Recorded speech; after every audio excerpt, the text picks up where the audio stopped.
El continente americano es generador de ciencia, tecnología, movimientos sociales y productor de insumos que se utilizan en el esquema productivo de todo el mundo. Con todo esto, América es generadora de importantes noticias. Magnética FM y Voz de América presentan Buenos Días América, el informativo más completo y trascendente de este continente. Bienvenidos. Buenos Días América. Good morning, America. Bienvenidos.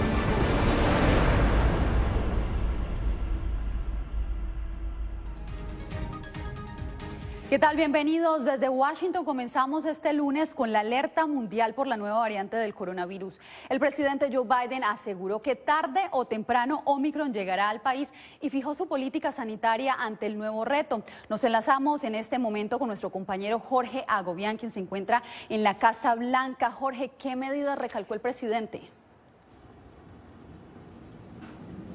Yasmín, mientras continúan las investigaciones sobre esta nueva variante, el presidente Joe Biden hizo un llamado a las personas que no están vacunadas en Estados Unidos. Eso lo hizo el día de hoy desde aquí, desde la Casa Blanca.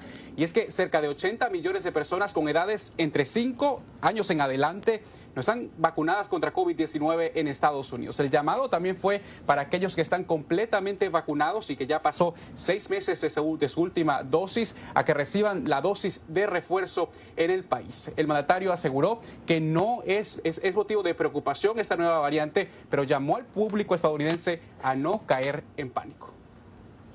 Not a cause for panic. La primera medida de Estados Unidos para hacer frente a la variante Omicron entró en vigencia este lunes. La restricción de viajes desde 8 países del sur de África. And we're learning more every single day. El presidente Joe Biden aseguró que la acción no prevendrá los inminentes contagios en el país, pero justificó así su decisión. It gives us time. Nos da tiempo para tomar más acciones, para movernos más rápido, para asegurarnos de que la gente entienda. Tienen que ponerse la vacuna, tienen que ponerse la inyección, tienen que ponerse la dosis de refuerzo. Tarde o temprano veremos casos de esta nueva variante aquí en Estados Unidos. Tras su detección en Sudáfrica, la variante que sigue siendo investigada ha sido reportada en Canadá, Australia, Portugal, Israel, Reino Unido y otros países. Brasil y otras naciones de la Unión Europea se han adelantado a restringir los viajes desde Sudáfrica, una acción que fue catalogada como injustificada por el presidente de ese país. Las farmacéuticas Pfizer y Moderna anunciaron que comenzaron a analizar la eventual necesidad de una vacuna de refuerzo, pero el equipo de expertos de la Casa Blanca considera que es probable que las vacunas existentes proporcionen cierto grado de protección. In the event, hopefully unlikely. En el caso, con suerte poco probable, de que se necesiten vacunas o refuerzos actualizados para responder a esta nueva variante, aceleraremos su desarrollo y despliegue con todas las herramientas disponibles. En 2 semanas se estima que el equipo médico del mandatario tendrá una visión más clara sobre la peligrosidad de la nueva variante. Hasta entonces, la vacunación y las medidas de bioseguridad son la principal recomendación para prevenir los contagios. Y a la espera de las conclusiones científicas, la Casa Blanca no prevé un cierre de la economía como ocurrió el año pasado al principio de la pandemia. Según la secretaria de la Casa Blanca, la portavoz del presidente Joe Biden, todas las opciones siguen estando sobre la mesa en materia sanitaria para prevenir a los estadounidenses y aseguró que serán bastante transparentes para ofrecer detalles sobre esa nueva variante. Yasmín. Jorge, muchas gracias. Y ante la expansión de Omicron, las autoridades en Ciudad Juárez, México, reforzaron el plan de vacunación a los migrantes que permanecen en el país a la espera de cruzar hacia Estados Unidos. Alejandro Saldívar nos da el informe. Alrededor de 10.000 migrantes, en su mayoría centroamericanos, se encuentran varados en Ciudad Juárez con la esperanza de alcanzar asilo en Estados Unidos. La nueva llegada de Omicron, la nueva variante del COVID, propició que de inmediato las autoridades en Ciudad Juárez reforzaran los programas de vacunación. Por una parte está bueno que los hayan apoyado en esto con la vacuna, porque ahí estábamos preocupados que no llevábamos ni una vacuna. Y esto es un problema para poder cruzar como migrantes que somos, ¿verdad? Pues contento, gracias a Dios, contento, alegre, porque sí, primer vez y sí, alegre. Porque en nuestro país donde nosotros venimos no tenemos oportunidad y aquí para qué, y gracias a Dios, sí, contento. Como Rosa y Santos, aproximadamente 3.000 migrantes han sido vacunados en una jornada especial en Ciudad Juárez, ya que anteriormente habían quedado rezagados de los esfuerzos de inoculación tanto en México como en Estados Unidos. Los migrantes salieron de sus países de origen antes de que estuvieran disponibles las vacunas y han estado viajando o viviendo en albergues con el riesgo de ser contagiados. Y lo que preocupa a las autoridades es que llegan 300 personas más cada día. Los migrantes son movilizados a recibir la vacuna desde 4 albergues oficiales, donde actualmente esperan en Ciudad Juárez su cita con autoridades de migración en Estados Unidos. En El Paso, Texas, Alejandro Saldívar, Voz de América.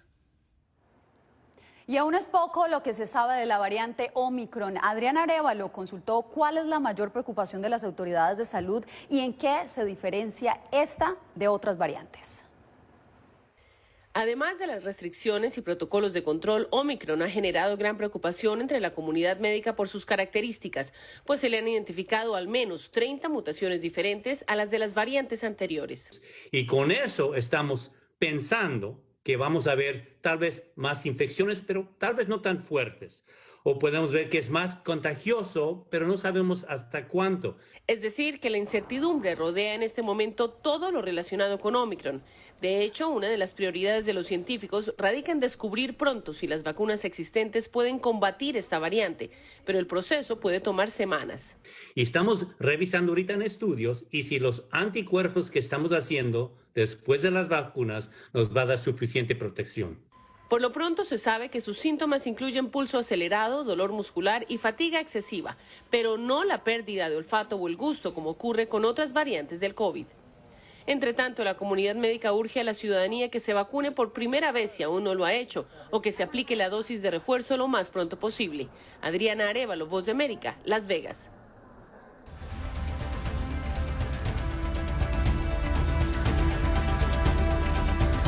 Estados Unidos reiteró su respaldo al proceso electoral que tuvo lugar este domingo en Honduras. En respuesta a una pregunta de La Voz de América, la vocera Yalina Porter aseguró que tras haber seguido de cerca el proceso electoral, Estados Unidos renueva su compromiso de trabajar unidos con quien sea el mandatario elegido por los hondureños durante estas elecciones, unas elecciones libres y justas.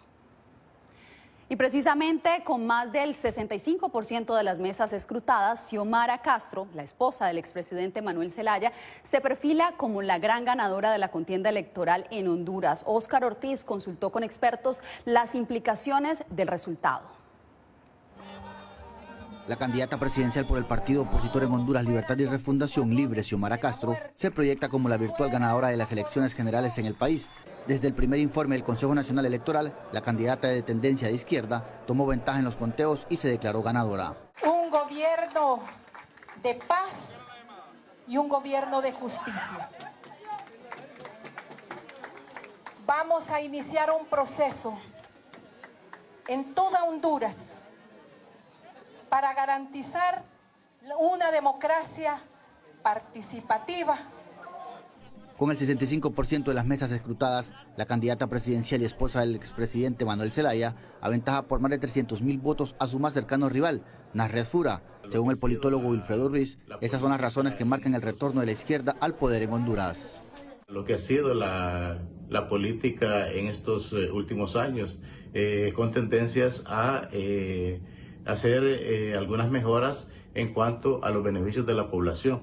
El experto en materia internacional Omar García señala que el nuevo gobierno debe buscar la construcción de una agenda que permita la integración de Honduras en el concierto de naciones, especialmente en su relación con Estados Unidos. El señor Brian Nichols estableció y dijo bien en forma directa que Estados Unidos trabajaría precisamente con el gobierno que quedase muy transparentemente electo. El proceso de votación se llevó a cabo de manera pacífica a pesar de las tensiones y los niveles de violencia en la campaña electoral. Óscar Ortiz, Voz de América, Honduras.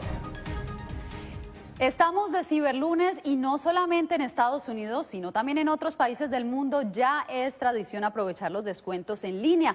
José Pernalete nos acompaña desde Miami. José, ¿superarán las compras en línea las del Viernes Negro? Yasmin, de acuerdo a datos proporcionados por la propia Federación Nacional de Minoristas en Estados Unidos, se espera que todos los indicativos superen las ventas en persona en comparación con las ventas en línea. Uno de los elementos que sin duda genera mayor certeza en las estimaciones es la inseguridad que tienen en estos momentos los clientes ante el temor de las posibles medidas de restricción que se puedan generar a raíz de la variante Omicron. Veamos a continuación el reporte sobre esta experiencia de Cyber Monday. Ay, Jeff, come. Inicialmente, el Cyber Monday o lunes cibernético solo se extendía por 24 horas, justo después de Black Friday. Pero de ser algo esporádico se convirtió en tradición la jornada de ofertas atractivas en tiendas en línea para el lunes después del Viernes Negro. Este año, más que en otros, se espera que estas ventas superen las transacciones presenciales, pues los compradores se han apresurado a adquirir productos que pueden ser difíciles de conseguir para Navidad por los contratiempos globales en la cadena de suministros. Ya hay escasez de lo que ya las tiendas tenían que se ha estado vendiendo. Inclusive artículos que se han agotado, hay otros que están siendo producidos, pero no se van a encontrar en plenitud, así que va a ser difícil encontrarlos. Para el experto consultado por La Voz de América, además de estos factores, la expectativa por las medidas de prevenir la expansión de la variante de COVID-19, Omicron, también incrementará las ventas en línea. Pero así como las ofertas, también crecen los riesgos de estafas, según el experto en seguridad cibernética, Rod Soto. Entonces, esto obviamente presenta una oportunidad para los criminales de enviar ofertas malignas, ofertas engañosas, o inclusive tratar de vender cosas que no son legítimas, que son de contrabando o que son copias. La recomendación para evitar estafas es suscribirse a plataformas populares que utilicen las verificaciones de seguridad. De acuerdo a las estimaciones, se espera que en un 25% se aumenten las ventas en línea durante este año en comparación al año anterior debido a la pandemia. Esto en comparación con las ventas en persona. Yasmin, contigo.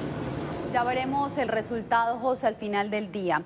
Bien, en otras noticias, 3 años después de abandonar el tratado con Irán, Estados Unidos vuelve a sentarse en la mesa de negociaciones. Al lado de delegados de la Unión Europea, desde este lunes en Viena, estas naciones buscan revivir el llamado Pacto Nuclear de Acción Conjunta, con el que en el 2015 5 miembros permanentes del Consejo de Seguridad de Naciones Unidas, junto a Irán, se comprometieron a culminar su plan para el desmonte del programa nuclear impulsado por Teherán. El proceso de aprendizaje de niños y jóvenes en Latinoamérica sigue siendo impactado por la pandemia del coronavirus. Según la UNICEF, la mitad de los menores de edad en la región no han vuelto a las aulas de clase. Laura Sepúlveda nos explica por qué el impacto va más allá de un deterioro en su nivel académico. Según la Oficina para la Infancia de la ONU, UNICEF, 12 millones de niños y adolescentes en la región latinoamericana se encuentran fuera del sistema educativo, situación que no solo retrasa su aprendizaje, sino puede empeorar sus condiciones de vida, dice la organización. Se ha incrementado la violencia, se ha incrementado el abuso infantil, se han incrementado los casos de niños que abandonan la escuela, casos de niños que están completamente desconectados del proceso educativo desde que empezó la pandemia o que se perdieron en el transcurso de la pandemia. Las causas, aunque variables, las analiza el director de formación de Claxo. El resultado nos va a dar un Estado que no fue lo suficientemente presente, que no supo tampoco resolver creativamente las dificultades que implicó la novedad de una pandemia y que no está necesariamente recogiendo las lecciones que le dejó esta pandemia. Y aunque la virtualidad llegó como una aparente solución, dice el director de la Fundación Qatar, es insuficiente. La falta de presencialidad ha estado asociada con una disminución en los niveles de aprendizaje de los estudiantes. Entonces, una semana más es una semana acumulada adicional de déficit de aprendizaje. Y aunque las vacunas han sido la llave para el retorno a muchos aspectos de la normalidad, destaca UNICEF que no puede ser la disculpa del retraso del regreso a clases. Creo que es importante entender que este virus vino para quedarse y que si nosotros esperamos a poder contrarrestar todo lo que implica el virus, pues va a pasar otro año y las pérdidas y el impacto que estamos causando es realmente muy grande. Laura Sepúlveda, Voz de América. Guatemala se sumó a la lista de países que ofrecerán una tercera dosis de la vacuna contra el COVID-19. La inmunización comenzará en diciembre y únicamente para grupos vulnerables. Eugenia Sagastume nos da los detalles. A partir de diciembre, con presentar su constancia de vacunación en carnet, y si ya cuentan con esquema completo y han pasado los 6 meses, ya pueden acudir a cualquier centro de vacunación. Esa es la instrucción del Ministerio de Salud de Guatemala para dar paso a la tercera dosis anti-COVID-19, que por ahora estará dirigida a 3 grupos de la población. Número 1 es el personal de salud de primera línea. Número 2, población de mayor de 65 años de edad. El número 3, personas con algún factor de riesgo que pueden estar propensos a adquirir alguna enfermedad como relacionada a COVID. Según información del Ministerio de Salud, a la fecha hay 3.9 millones de guatemaltecos que tienen su esquema completo de vacunación, pero autoridades también reconocen que muchos solo han recibido una dosis. Ahí la importancia de poder lograr esquemas completos, o sea, que se coloquen sus segundas dosis. Y aclaran que la dosis de refuerzo será con la vacuna de la misma farmacéutica, a excepción de los vacunados con Sputnik V. La única que va a variar es Sputnik, porque la única similar es la plataforma de AstraZeneca, que es un vector no viral no replicativo. Entonces su tercera dosis de Sputnik es AstraZeneca. En total han sido aplicadas 9.7 millones de dosis en Guatemala. Eugenia Sagastume, Voz de América, Guatemala. Crece la expectativa y el optimismo también por la reapertura de la frontera entre Colombia y Ecuador este 1 de diciembre. Pero como nos informa Néstor Aguilera, algunos sectores de ambos países tienen sus reparos. A menos de una semana de la anunciada reapertura de las fronteras entre Ecuador y Colombia hay criterios encontrados. El asambleísta ecuatoriano Pedro Velasco es partidario de una reapertura paulatina para evitar pérdidas económicas ante la oferta comercial de Colombia en Navidad, para prevenir nuevos contagios por el COVID-19 ante una tasa de vacunación menor en el país vecino y por seguridad, ya que considera imposible controlar los antecedentes judiciales de quienes lleguen al Ecuador. De una decisión apresurada, inconsulta, porque nunca se consultó a los sectores productivos, a la población, que quede constancia que nosotros no nos oponemos a la apertura, pero que tiene que ser una apertura programada, estructural. El presidente de la Cámara de Comercio de la ciudad fronteriza de Tulcán, Alexander Chamorro, también dijo sentirse sorprendido por el anuncio. Sin embargo, lo ve como una oportunidad. La reapertura del puente internacional de Rumichaca va a afectar positivamente a algunos sectores, como por ejemplo el transporte pesado, el transporte de pasajeros, como también, por ejemplo, el sector turístico, el sector hotelero. Del otro lado de la frontera también hay expectativa. El presidente de la Cámara de Comercio de Pasto, Nariño, dijo que es necesaria la apertura debido a las millonarias pérdidas. Solamente en el área nuestra hemos perdido, producto de la pandemia y de esta parálisis por cierre de la frontera, más de 4.000 empresas, y la gran mayoría son FAMI y microempresas. La reapertura de las fronteras el próximo 1 de diciembre fue anunciada recientemente por los presidentes Guillermo Lasso e Iván Duque. Néstor Aguilera, Voz de América, Quito. En más noticias, gran parte de los líderes mundiales apuestan por un mundo sin petróleo ni carbón, pero la realidad demuestra que algunos de los peores contaminantes del planeta, al menos por ahora, aún necesitan combustibles fósiles. Alonso Castillo nos tiene el reporte. La escasez mundial de combustible está afectando la economía de los consumidores debido al incremento en los precios de la gasolina. En realidad es un problema realmente grande, porque los precios de la gasolina están ahora en $4. Mientras tanto, el mayor emisor de carbono en el mundo, China, está aumentando la producción de carbón para proporcionar calor este invierno. Hay una necesidad de diversificar las fuentes, redoblar el desarrollo de energías limpias y adaptar nuevas y prometedoras tecnologías de energía limpia. La visión optimista del presidente estadounidense no ha sido igualada por recortes significativos entre los principales países emisores, ya que China, India y Rusia no firmaron el compromiso de Estados Unidos y la Unión Europea, que tiene como objetivo reducir las emisiones de gas metano en un 30% para el año 2030. El carbón ha llegado a su fin en el sistema energético, pero cómo retirar la gran infraestructura existente es otro desafío, porque especialmente para los países en desarrollo como China e India, la flota de carbón es mucho más joven. Rina Cui, del Centro para la Sostenibilidad Global de la Universidad de Maryland, señaló que China no anunciará recortes de carbono adicionales hasta que pueda cumplir con sus compromisos existentes. Si bien es cierto que las naciones en desarrollo siguen comprometidas con el carbón, es probable que la presión para desarrollar fuentes confiables y asequibles de energía renovable para todas las naciones aumente en el futuro. Alonso Castillo, Voz de América. La valentía, el talento y el compromiso de quienes trabajan en 3 organizaciones civiles los han convertido en protagonistas de la lucha por la democracia en Centroamérica. Diva Lizeth Cash nos da los detalles. Al silenciar... Con 60 años en el exilio, desde Costa Rica, el nicaragüense Guillermo Carrión lidera el colectivo de derechos humanos Nicaragua Nunca Más. Carrión considera que la reelección presidencial ha sido uno de los factores que más daño le ha hecho a la democracia. Nicaragua está gobernada por una familia que es una tiranía y que niega cualquier tipo de derechos humanos. Todos estamos viendo malas señales de esa tendencia autoritaria de los gobiernos. Helen Mack, quien logró la condena de agentes policiales en Guatemala por el asesinato de su hermana, encabeza la fundación Mirna Mack. Ella señala la importancia de convencer a las nuevas generaciones sobre la prioridad de esclarecer casos de vieja data, no solamente los recientes. Creo que tenemos que hacer clic con las nuevas generaciones, pero tienen que aprender que la impunidad del pasado es la impunidad del presente y que esto erosiona los principios de la democracia.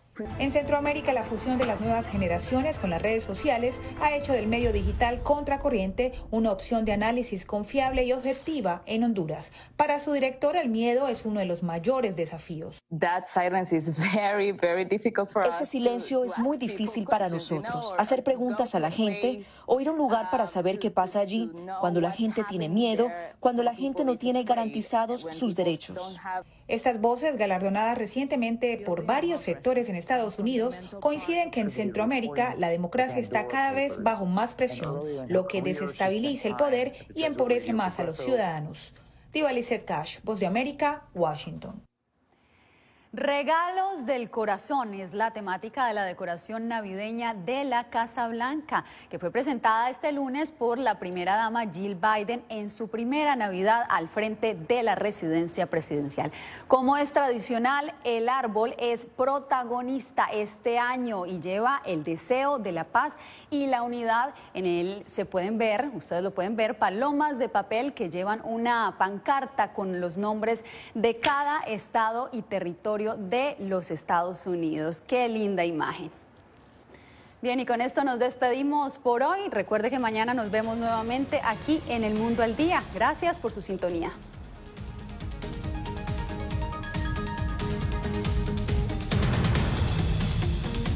Gracias por tu atención.